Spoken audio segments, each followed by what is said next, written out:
Try natin kung talaga nga bang full coverage siya kasi parang di ako naniniwala na full coverage kasi powder lang naman siya, hindi siya foundation. So, let's go, let's try. So, ayan, ang dami kong chismis dyan sa baba ko. So, ito, tingnan natin. Oh! Wait lang, hindi ako nag-expect doon. Pagka i-reapply mo, mawawala siya.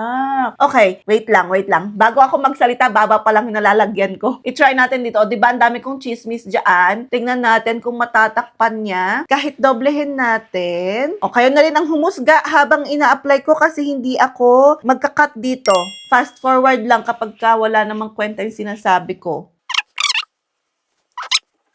Okay, so ang observation ko guys, sinabi nila 'di ba kasi na full cover siya. I don't think it's talagang super duper makocoveran niya pero napansin niyo naman na mute yung aking mga chismis dito sa baba, dito sa jawline ko, and kita pa rin yung mga nunal kong ganyan. Pero may coverage siya guys. Hindi nga lang full coverage na parang sa mga foundation kasi nga powder to syempre 'di ba? Pero bilang powder, maganda na yung kanyang coverage guys kasi namumute niya talaga. So i-compare niyo yan dito sa aking kabilang face, mas konti lang kasi yung mga dark spots ko here. And dito. O, diba? Nakapag-cover naman siya, hindi nga lang as in full na 100% pero nakapag-cover siya. So, ayun lang ang napansin ko. And then also, sa texture niya, parang powdery feels talaga siya. Ayan yung sa ano niya ha, yung sa malapitan. So, wala siya, hindi siya namumuo-muo. Ayan, hindi at all. As in, lapat na lapat sa skin ko.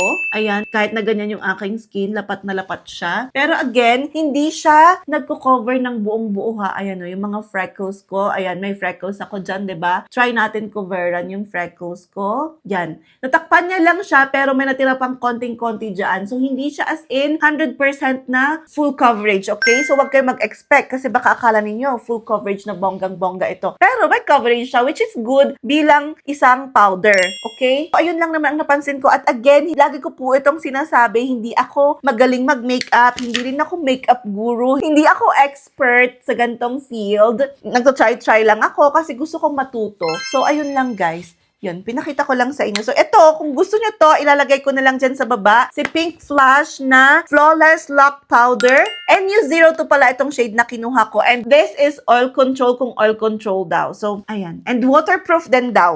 Okay? So, ayun lang. Ilalagay ko na lang dyan sa baba kung saan nyo mabibili. Okay? Bye-bye.